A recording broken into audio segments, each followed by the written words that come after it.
one's going to be a fun one.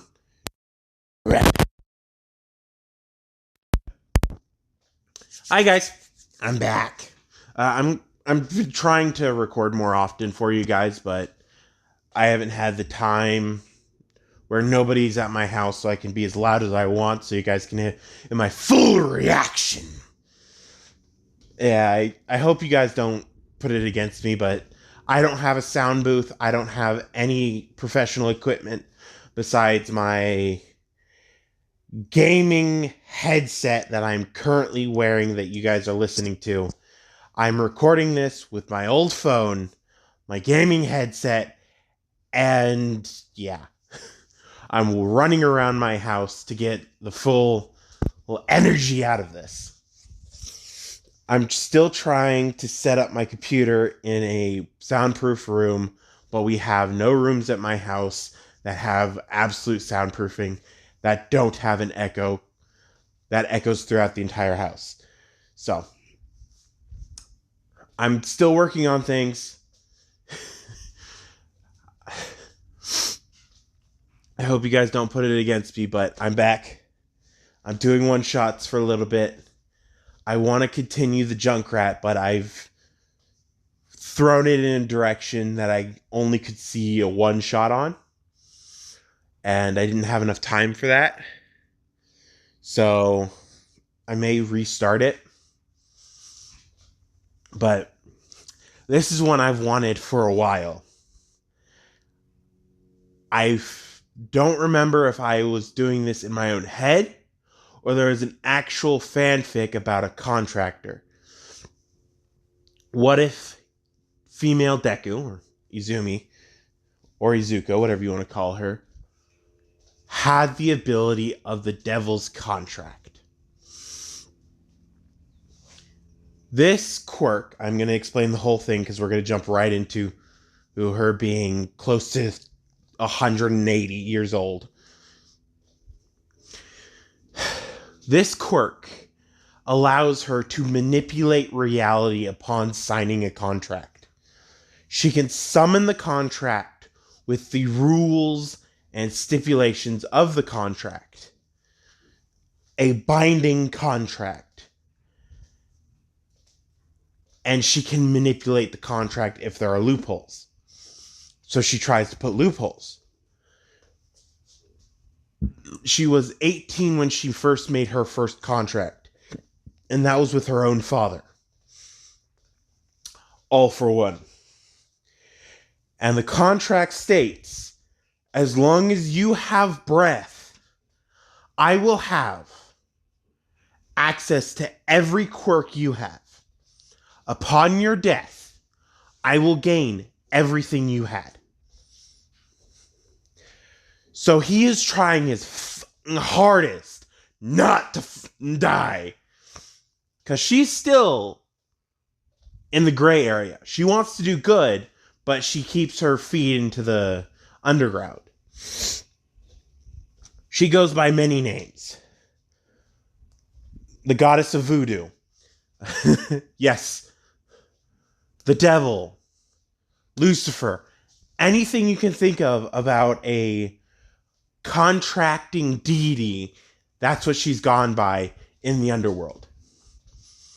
So we go to, this is a year before canon. Izumi Midoriya is walking down the street with her cane, her full getup. Nobody can really notice that she's out of place. She likes her clothes, so she made a contract with somebody that made her look normal to everybody around her. And only that person can see who she truly is if she doesn't want anybody to see that. And this mouse, bear, rat thing walks up to her and says, Lucifer. She looks down. Nezu. I have a proposition. Ooh, more contracts. She gets excited for another contract. So we go, yes, she has a cane. And if anybody knows who Sly Cooper is, that is her cane.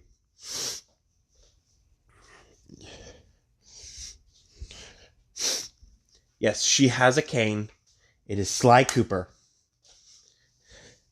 If anybody knows what Sly Cooper is, you are now one of my favorite listeners.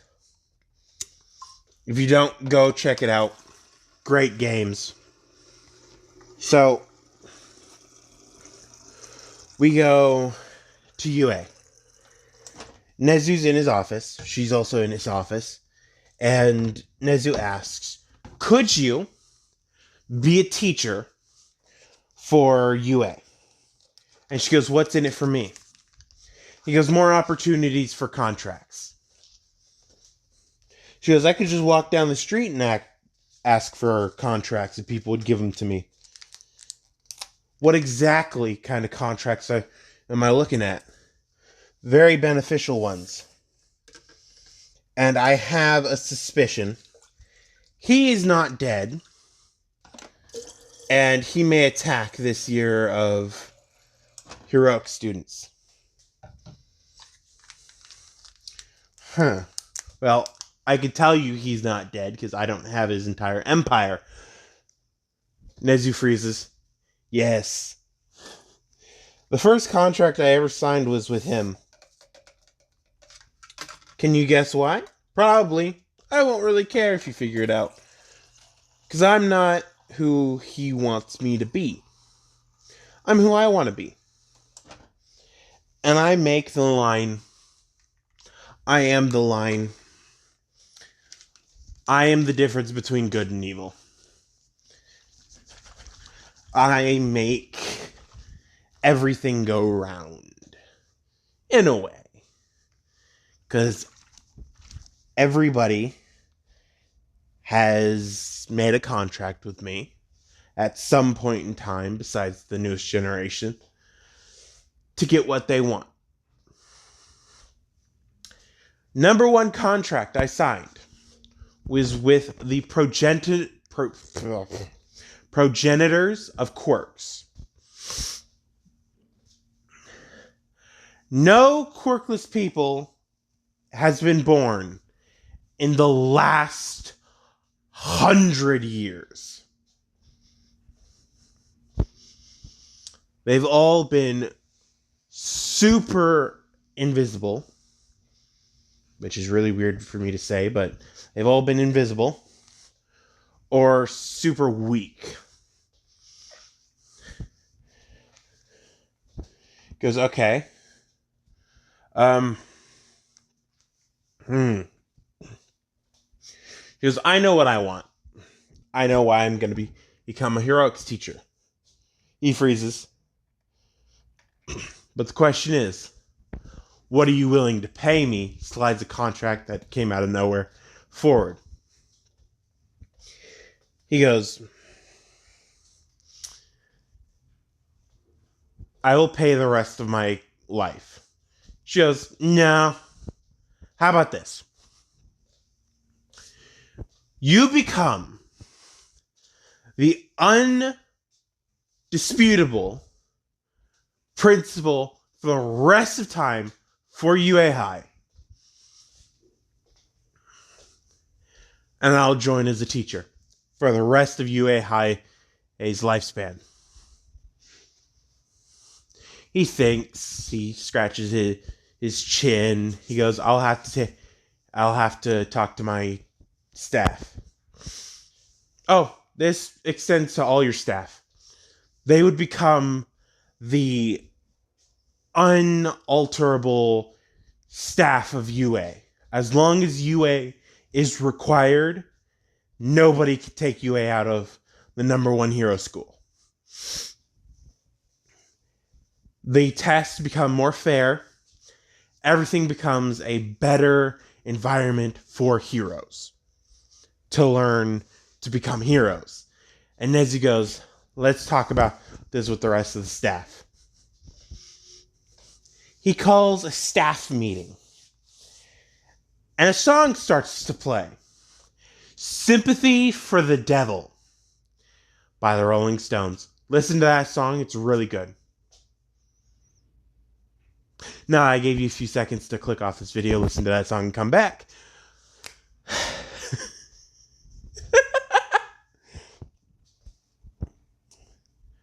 That song is playing while everybody is coming to the meeting room. Yagi Toshinori, the newest staff member of UA, because he's currently getting his license and getting a TA position, as Aizawa's TA right now, walks into the room. And he's heard this song before, but he can't recognize from where. So his paranoia starts growing. Until Nezu sits down in his chair right when the music ends. And he says, I have a contract for everyone here. Everyone here must sign this contract before it is legitimized. This is a quirk binding contract. So the one behind it will bind everybody with the contract. But only if everybody signs it will this contract come true.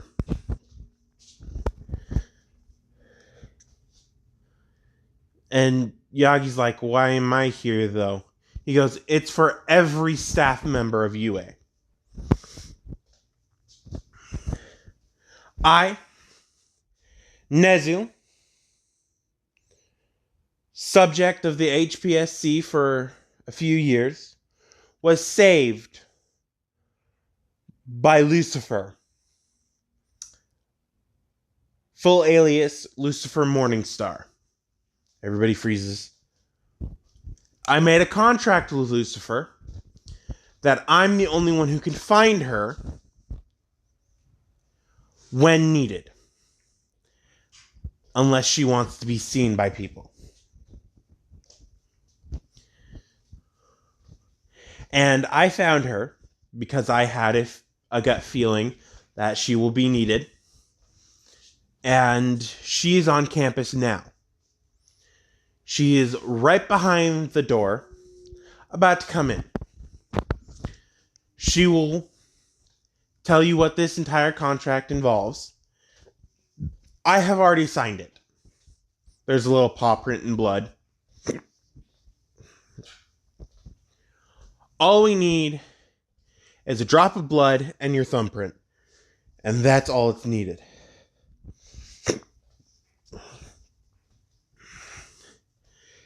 And they all start discussing this, and they go, okay, we would like to hear out the full contract. She walks in, goes, glad to hear. So, she explains the full contract. Aizawa walks up, bites his thumb, and presses his finger down and walks away. Everybody is just flabbergasted at Aizawa. He goes, it's not going to stop me from teaching how I want to. She goes, no, it's not. But it's going to get you more students with potential. He freezes. I have to do more work. She goes, yeah, but you already signed the contract. He goes, damn it. Hajime goes, I'm completely immune to my students, right? She goes, yes, sir. Bites thumb, presses it on the paper. This is going to be so helpful in support.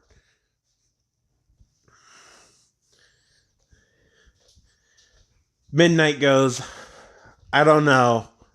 So they continue to discuss it. Snipe goes, ectoplasm, and they keep going down the rows of heroes, because they're all heroes. Most underground, some Twilight, and the last person to do it. She goes, I'd like to talk to you first, Mr. Yagi, about a few things before you sign that contract. He goes, what is it? She goes, it can't be talked about in public. So she walks out of the room. She opens the door. She goes, come on. He follows. Nezu starts cackling evilly because he knows what's about to happen. She walks out and goes, your injury will be healed once the door shut. Your injury will be healed. He freezes. What? Oh, don't give me that. I know what my father did. I've been trying to hunt him down and kill him for the last 107. No, not 72. 162 years after the first contract I've ever made. I've been trying to hunt him down, cut his head off, burn his body to a smoldering pile of ashes, and wear his head as a shrunken head on my costume. He's almost dead. He's on life support. I'll tell you that. And once you become a member of staff, that wound will disappear, and you'll become immortal. As long as you're part of UA.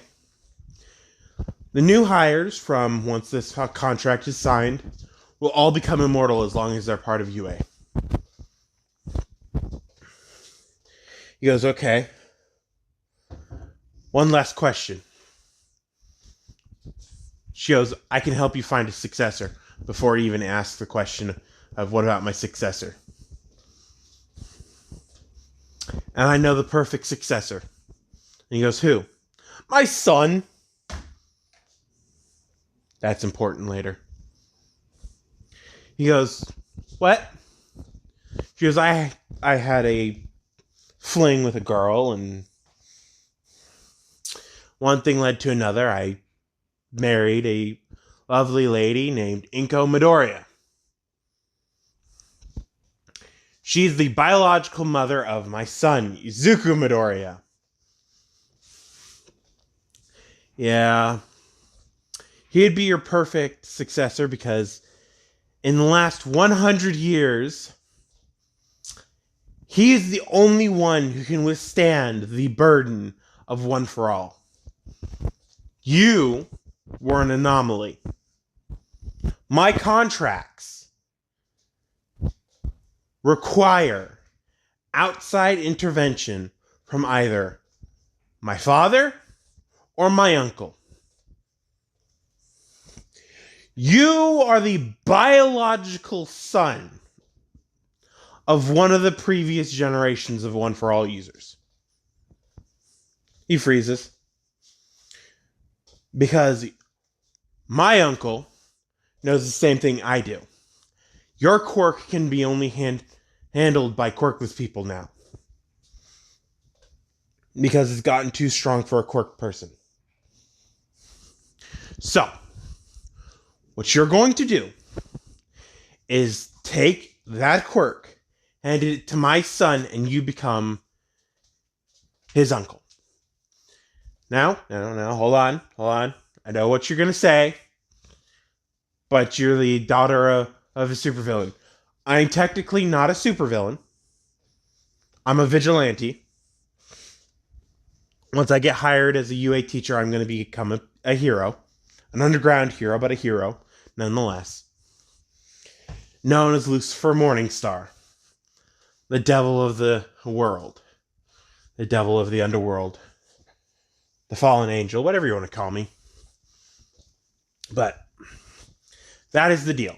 You sign that, you give it to my son, Izuku, and he becomes a hero. Like you. Don't worry, I had him sign a contract when he was little that he has as long a lifespan as I do. And yes, I am immortal. I made a contract for an immortality quirk, and I have it. My wife is too.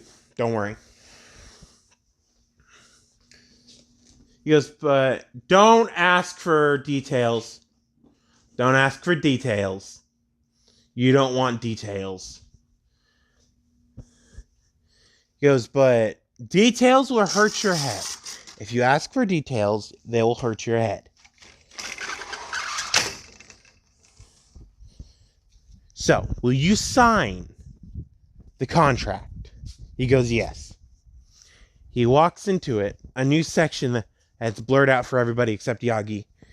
And he signs it.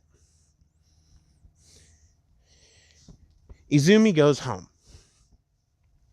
to his close to 120-year-old wife. to her 120-year-old wife. She walks in the front door and yells, "I'm home! I brought a guest." Inko walks out, and she is beautiful. Izumi changed her hair so she can't be recognized by her father immediately. Green hair, green eyes, curves for days, loving, and immediately a green missile comes out of nowhere, tackling her. Not the biological mother, but the biological father, Izumi. Gets tackled by a green blur, and she says hi to Izuku. And Izuku, he signed multiple contracts with his mother, so he can keep secrets when needed. He can fool lie detectors when needed, and so on. Because there's a lot of secrets in his family, and he needs to keep them when he needs to. But if he doesn't need to keep them, he can say them. Inko says, "Welcome home." And she goes, "I brought a friend from work." Inko goes, "So you finally got another job?" And she goes, "Hey, just because I'm not a flight attendant anymore." She goes, "You haven't been a flight attendant in 100 years. She goes, "That's besides the point." All Might's like, "What?" All Might still has the Toshinori Yagi skinny form because he hasn't been eating correctly. So he can now eat because his lung and stomach are back, and he's now immune to all but Izumi. Izumi goes, "Izuku, you remember your uncle your grand uncle Yoriichi?" He goes, "Yeah. Well, remember how I told you you're special?" He goes, "Yeah. You're one of the only people left who can withstand his quirk. Because I told you what happened with it, right?" He goes, "Yeah. Well, here's the 8th holder of it. You're going to have to get strong so you can hold up the sky again. Just like Yoichi did." He goes, "Oh, I'm going to be like Atlas." That's his hero. That's what his hero's name. That is what his hero name will be. Trying to smash words together again. It's not working.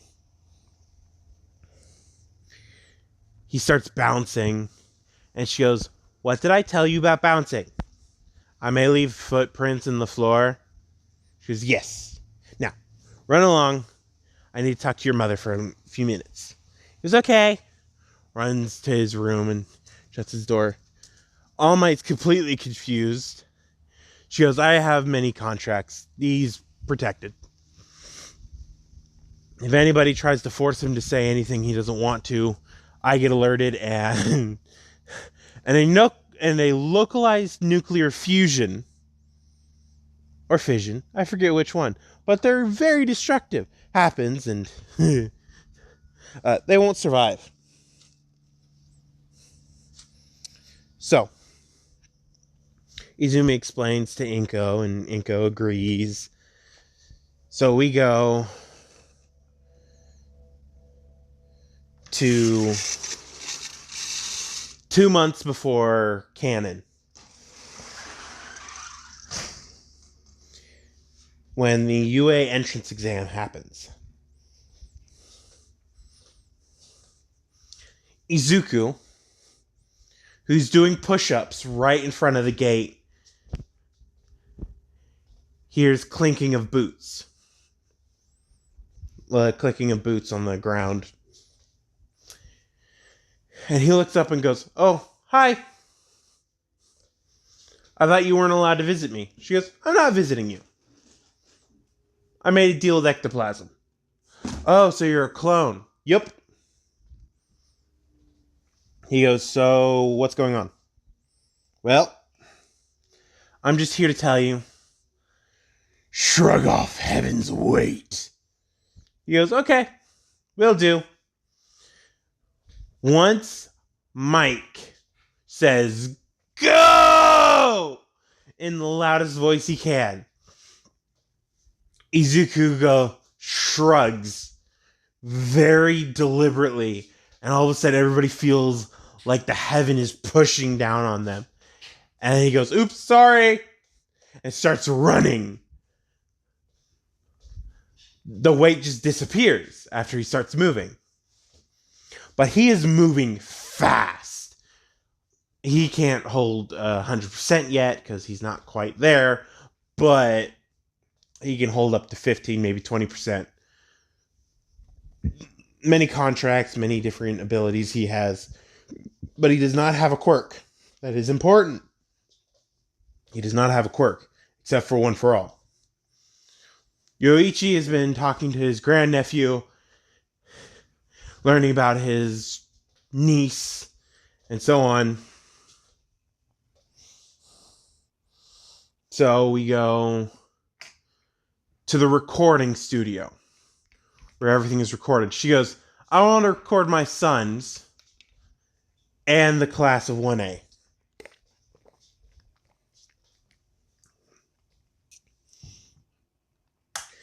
Class 1B will be recorded by Aizawa. He goes, why? C, Vlad King. And H, Hizashi. Why? What do you have planned? I don't like this. I'm going home. You're not allowed to go home yet. You're still at work. As he goes, okay. Aizawa immediately has a suit press onto his form. He's now clean shaven, hair slicked back, looks gorgeous. They're not together yet, but they will be soon. Hizashi starts drooling. Nemuri's like, now if I wasn't the way I am, I would definitely go for that. Izumi comes out in her full getup. So they do the recordings. Izumi walks home, throws something at the mailbox, and it slides into the mailbox. Into her box, too. We go to the first day. Everybody's curious on who the hell the person was. Aizawa walks in and goes, I will not be your only teacher this year. I'll be your homeroom teacher, making sure you guys don't burn down this school. Looks at Katsuki deliberately. Or crush any of the things you're working out on. Looks at Izuku. Or accidentally fly. Just keeps telling what the students could do to the environment around them. And he looks at Shoto Todoroki. And get your father in prison. Everybody freezes. Shoto goes, woo! And sits back down with his emotional mask on. Everybody looks at Shoto Todoroki like he just grew a second head. So they go to the training field. And there are 3 teachers there. Vlad King, Lucifer Morningstar, and All Might are standing there waiting. Vlad King had to be threatened to join this training session. And both 1A and 1B come out of the training ground, the changing rooms, and they go, what's going on? Izumi steps up and says, everybody here, we're changing how we do school this year. We have a few people who do not have physical quirks. So after this, I'll be testing you on every subject you know. So we're getting a full baseline of your physical and mental capabilities. So he can make sure you guys are how you guys should be. Points at Mona Magneto. You are not allowed to touch anybody for this exam. This is your baseline without any quirks. Everybody, baseline, if you're a mutation, you're allowed to use it because this is your baseline. It cannot be turned off. For those who have an emitter, you're not allowed to use them. This is unfair. That's how the world works. We're changing it, though. So everybody does so. Now, quirked baseline. If you were barely using your mutation, you got to do it again. I could tell when you're barely using your mutation. But for those who weren't using their emitters or transformations, you're allowed to use them now. Go again. So they show the difference between people. Mineta Minoru. It's the very bottom. She goes, "You're out." And he goes, "What? Why?" She goes, "I didn't tell anybody this, but I specifically added Mineta to show you what happens when all you have is connections." He freezes. "Your father's currently being arrested for bribery and multiple different other offenses on a government salary and government position. Your father has been cleaning your record and many others for bribes. You are not allowed in any other hero school in Japan. You can go to America, you can go to any other country, but in Japan, you're banned." He is just shattered. His world is shattered. Everybody here, just to let you know, your connections will be helpful in the real world. This ain't the fucking real world. You're at my world right now. You're in my world. I'm God. Understand? And she looks at all of them. Flaming horns appear. Her eyes go viscous and toxic green with a slit down the center. Her breath comes out in toxic green clouds. "I make the rules. I tell you to jump. You ask how high. Understand?" They are thoroughly freaking out. But this is a complete and utter illusion. Izuku knows it's illusion, so he sees right through it. And he says, "Yes, ma'am." All of a sudden, they see her smile. Sun comes out. The ground feels warmer. Everything feels nice and dandy. Good. She looks at everybody else. Everything changes again. And they're like, "Yes, ma'am." She smiles again. Everything changes back. And they're like, "That is terrifying." So they teach them. They teach them to be the best person they possibly could be. They teach them about discrimination, about everything in the real world. How the real world works, how it sees you, everything. Then, this is 3 weeks into school. Izumi's walking up to the press, right in front of the door. The cane appears in her hand, and she slams it on the ground, making a shockwave. She's still in UA campus, and she yells, "All reporters currently standing in front of the gate will be arrested for harassing my students if you don't leave now!" And police officers start showing up.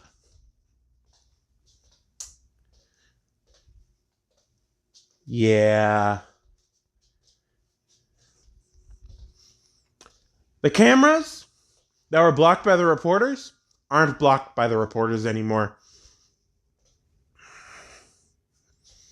She's in the file room right when he appears. So, brother, how's your day? He freezes. What? Who the hell are you?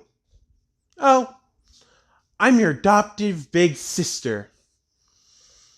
Say hi to my father before you come back. Boom! Kicks him through the portal. Because she has future sight quirks. She has a ton of them, so she knows where he's going to show up. He didn't get the file. USJ trip goes on without a hitch. But at the bar where Tamura stays, he is wheezing hard because all of his ribs are cracked or broken.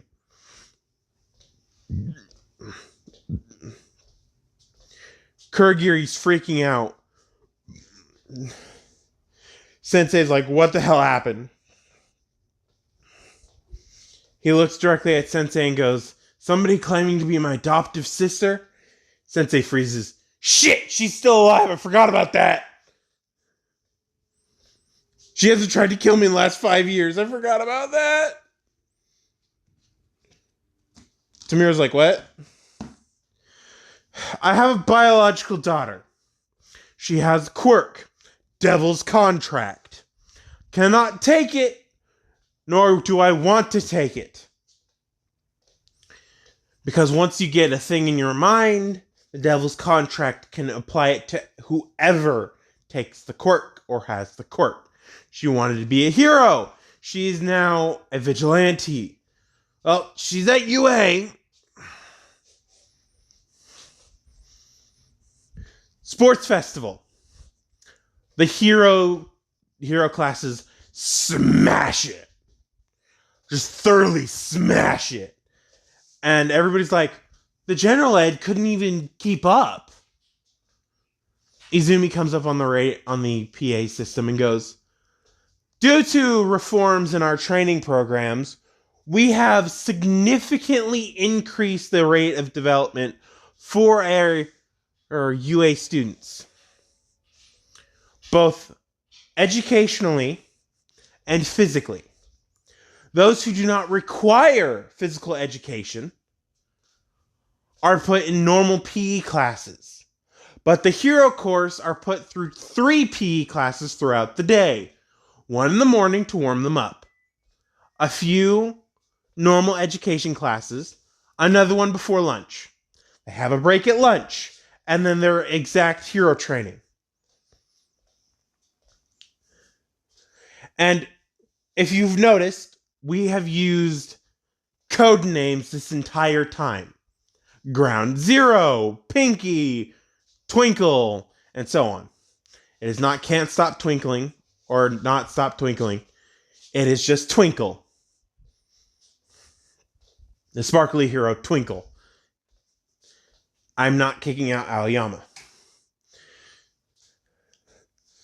We have plenty of people who have opted in to come into the hero course training to try to become a hero course student.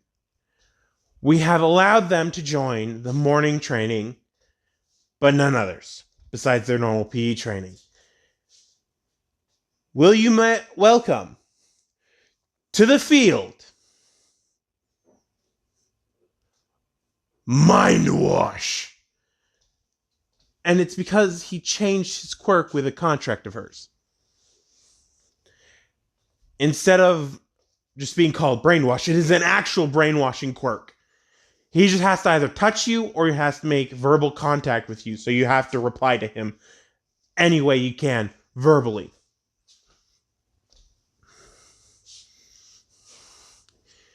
His quirk is not just in the name anymore. It is literally what he calls it. It was originally a hypnotism quirk, but thanks to other quirks on campus, it has been upgraded. This has been an opt-in program. We have a few students who've used this program to upgrade their quirk, but it is on 3 conditions. It is a quirk contract on 3 conditions. 1, you try your hardest to save the civilians first. 2. You try your hardest to make the least amount of damage as possible. And 3. You do your hardest to stay on the right side of the law.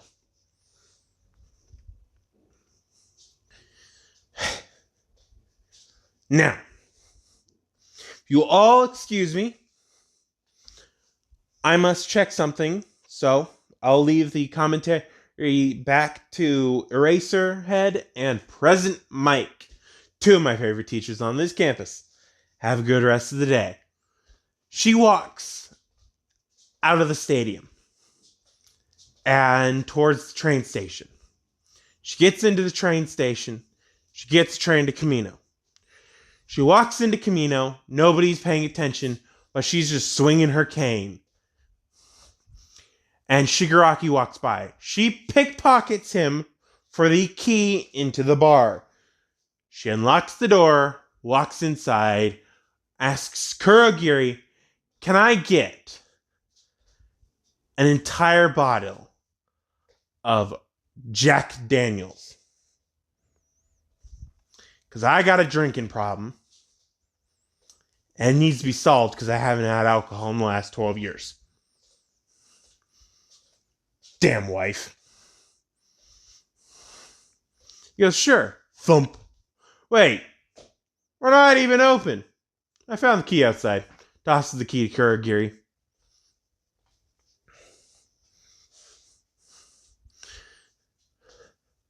Starts drinking Jack Daniels and looks at the TV. "So, father," just continues sipping a drink. "How's your hospitalization?" Just continues drinking casually. On the other side of the monitor, because he monitors when and Shigaraki's gone, and Kurogiri's there alone, he freezes. "I love being out of the hospital. I'll make a deal with you. You have nothing I want. Because once you die, I get it all. Every last thing. Including your knowledge of backroom dealings. Well, there's a situation. I already know about Eri. I'm about to go over to the Kaichisaikai, or whatever it's called. I don't really care. But I have to go over and meet Overhaul and give him a deal.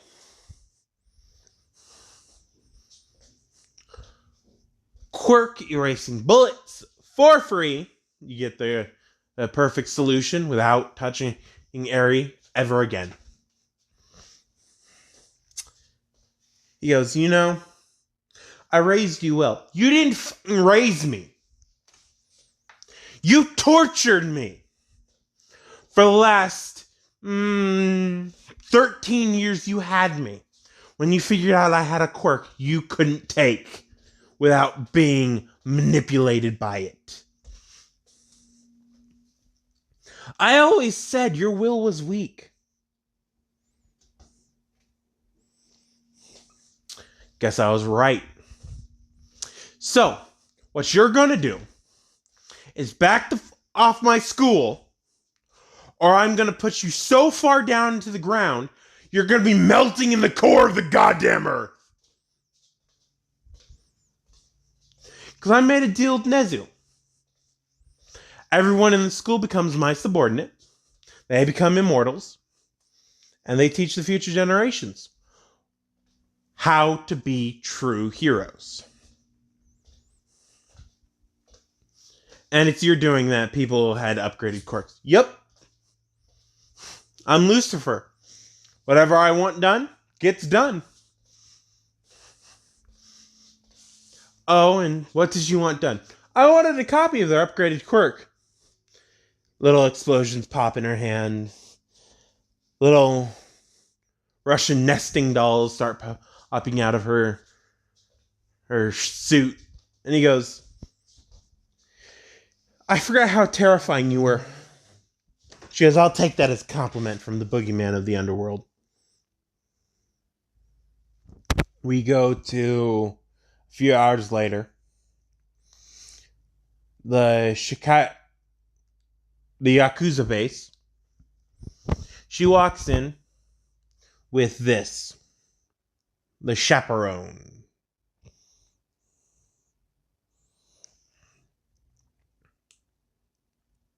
Instead of her cane. She figured out what he was doing and what sadistic and twisted things he's done to her and went, nope, no deal. So Kai is dead on the ground. She took his quirk because she has all for one. And she liked overhaul. Pretty quirk lights and all that. So we go 5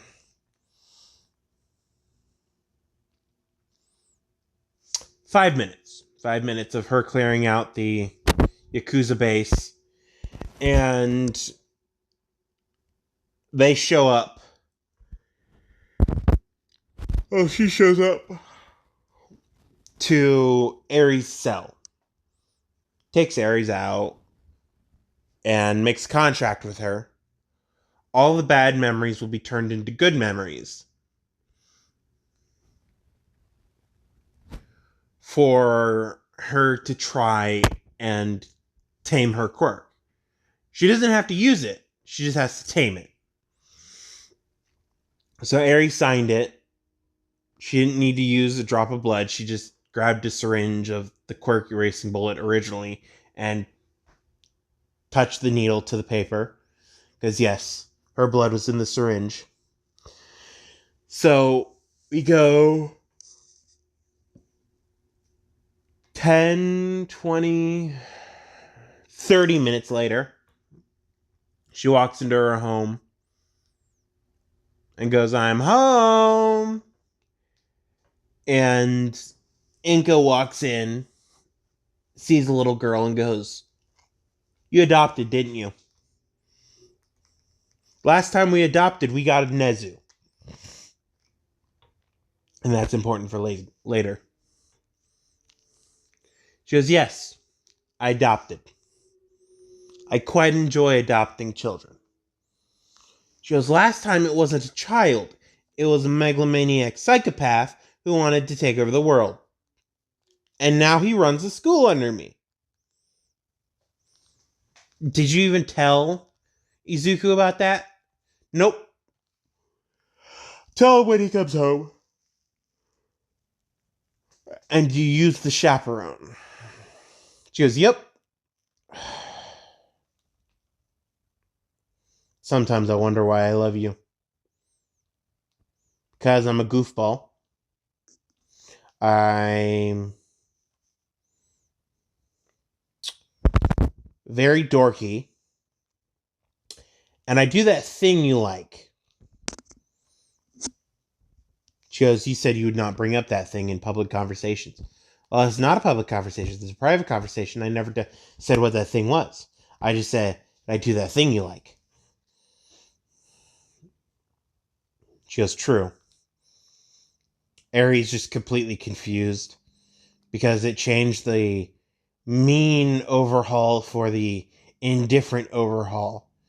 So she still doesn't like overhaul, but she's not traumatized by overhaul while constantly using its quirk on her. God damn it. There we go. Picked it up. She's not traumatized from overhaul constantly using her quirk on her. His quirk on her. So we go.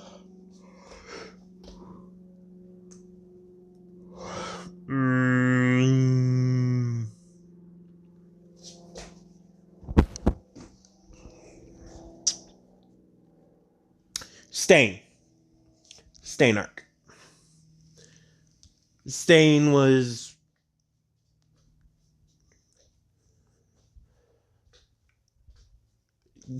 approached by somebody.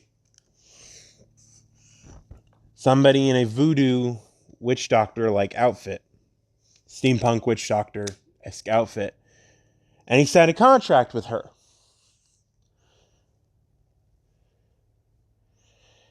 And he doesn't remember what the contract was. He doesn't remember what he got out of it. But he does remember that his entire life people have called him a villain for his blood curdle quirk. But he's confused on why they called him a villain because he's never shown them his full quirk.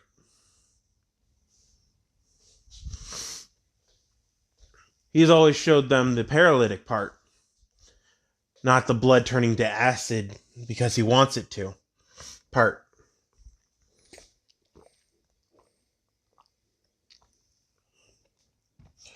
Or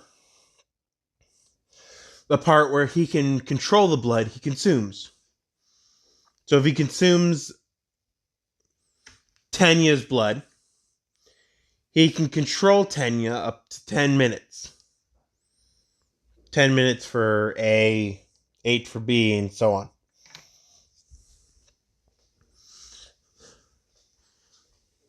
He never showed anybody about that. But he does remember one thing about the contract. He must kill a man named All for One. So he meets Tomura Shigaraki and he immediately knows he's connected to All for One subconsciously because of the Nomu. So it goes like normal. Izuku meets up with Stain when he's about to kill Ida. And Ida gets a life lesson from Izuku. Izuku doesn't break any of his bones. He is taught by Gran Torino. He's taught by Gran Torino. Gran Torino is now a hire again at UA after hearing what happened. He now looks like he's in the prime of his life again. Yes, they all stay in their prime, including All Might. So the quirk doesn't fade from All Might and is still given to Izuku.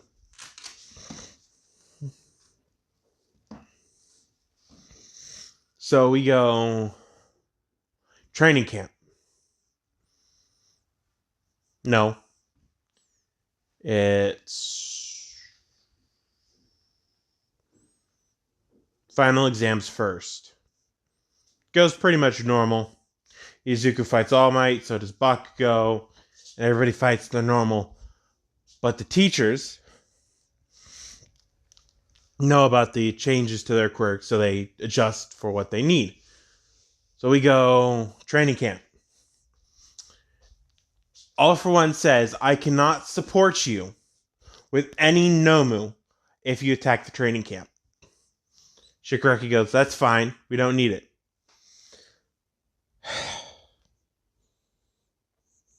They capture the wrong fucking student. They capture Izuku fucking Midoriya. Izuku looks around the bar, looks at the TV. So this is where her mom told me not to go. Hi, Grandpa! On the other side of the TV, all they hear is thud, thud, thud. I told you not to attack the training camp. You can go ahead and kill All Might all you fucking want, but you do not fuck with Lucifer Morningstar. So who the hell's Lucifer Morningstar? All they hear is maniacal laughter. Alistair-style maniacal laughter. The shadows start to creep into the room. Izuku goes, hi, Mom! And they have a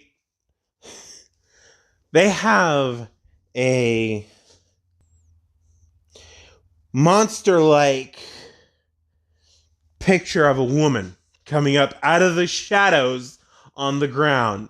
She goes, I am Lucifer Morningstar,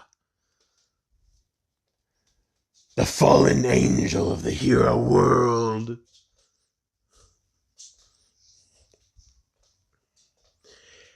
And you try to harm my blood,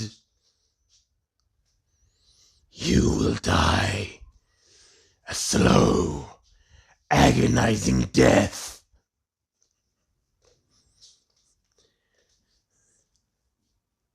Izuku's eyes get wrapped. He's heard this all before, but his eyes get wrapped because he's not allowed to see it. She still sees him as her little baby, and she doesn't want anything to corrupt him. He sighs. Mom, you know I've seen this stuff before, right? In the action movies. She goes, I know. But it's different seeing it in real life compared to action movies. He goes, true. Well, you finish this up quickly. I really kind of want to go home. She goes, understandable. She starts ripping Tamura to shreds. Yeah, All For One's vessel is not alive anymore. He's dead. Dead. Like 6 feet, no, 50 feet under. In the pits of Tartarus, kind of dead. Looks at Dabe.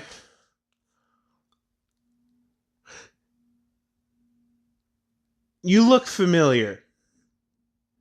He goes, I think I've lit you on fire before. She goes, nah. The only one who can light me on fire is currently behind that monitor. That's because I have a war contract with him.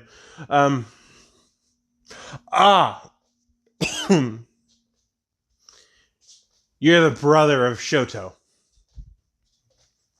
Tosses him a parchment. Looks at Toga, who's being restrained. You remind me of Vlad. She freezes. Who's that? Vlad King.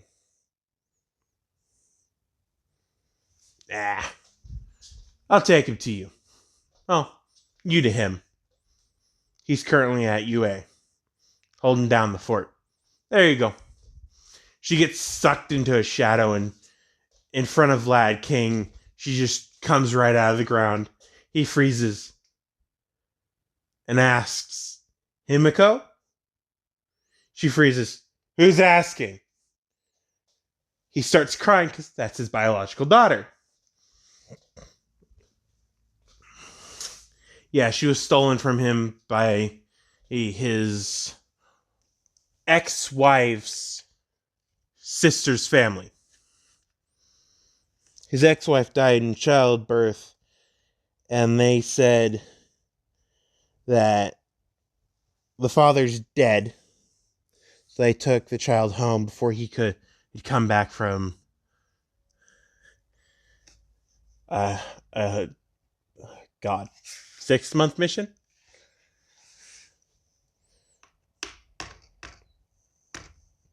So Nezu was pissed. Vlad King was pissed, and everybody was pissed. Yeah, they didn't survive long, but the child wasn't with them. Looks at Twice. I can help you with your mental issues.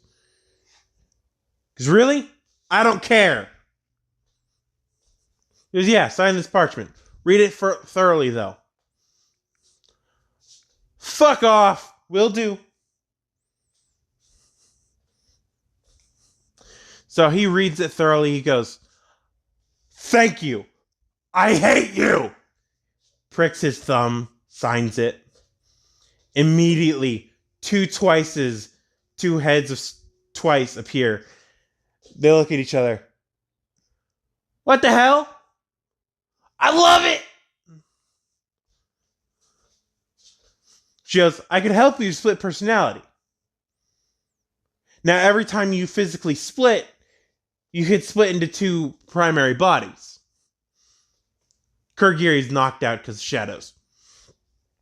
You can split into two physical bodies. One is called Twice, and the other one is called Double. And whenever you make a clone, all you have to do is lift up the right foot and look at the heel. If the heel has a brown splotch on the bottom, it's a clone.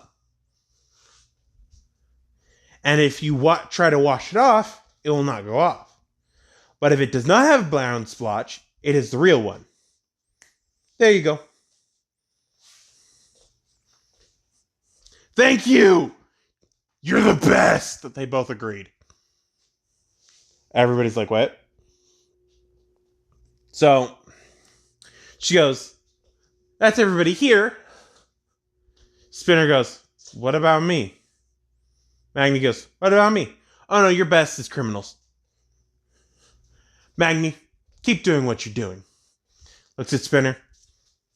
Keep on Stain's ideals. So we go. A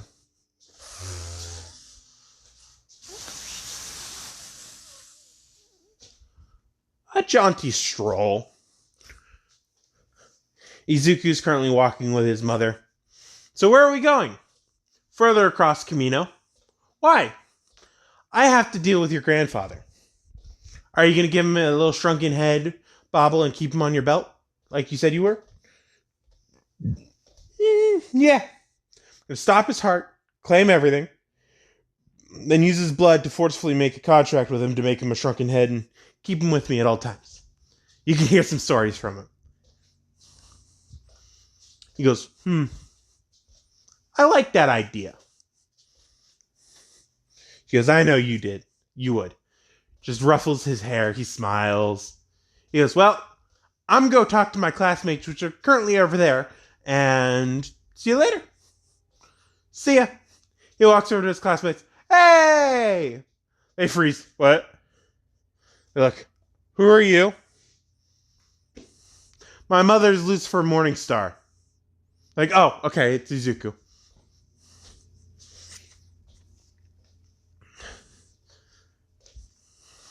So, she walks in, her cane twirling around her finger, and she looks at All Might, who has All For One on the ground, broken and bleeding. She walks right up. Give this one to me. She leans over All For One, stabs him in the throat. Cuts his head off. Grabs his thumb, dips it in his own blood, makes a contract, presses it. His entire body shrinks to that of a shrunken head. His body looks like a dust mite size. His head is that of a tennis ball. It is now wired in stitches. He could talk, but he's really quiet. She lifts him up. Thanks for your empire. Grins, clicks it on her belt, and walks off. The news crew did not see that part because she is completely immune to cameras whenever she wants to be immune to cameras.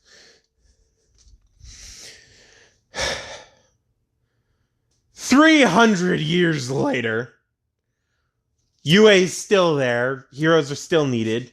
This world has come to peace. Heroes run around the city, helping people. They're called heroes because of their job, but they're really just civil servants where they just go around. Oh, cat's stuck in the tree. Here, let me help you. Climbs the tree, gets the cat down. Or, hey, that building's on fire. Let me help that. Most people have hit singularity at this point. So everybody has a quirk that allows them to manipulate their own genetic code. So they can do whatever the hell they want. People have gotten into the habit of just using their quirk instead of calling for heroes. The heroes are less needed, but they're still needed sometimes. Because there are the people who have the ability to copy quirks permanently. So hero schools still appear. UA is still around. The UA teachers who've seen prosperity bloom across the world have quite enjoyed it. And we go to one apartment of Mike and Eraserhead. They started dating after Mike confessed in the sound booth of UA Sports Festival when Izumi said, "Oh yeah, you guys should go out, by the way." Eraserhead just stayed quiet. Mike was like, "Oh, it's a good idea." Wait, looks over at Eraserhead. He's now blushing, so yeah, they went out. They've been married for 279 years. Took him 21 years to get married. Nezu's still the principal, but he's grown to Master Splinter size instead of his little cute, adorable self. He looks like Master Splinter. Just a little bit more bear, possum, and weasel.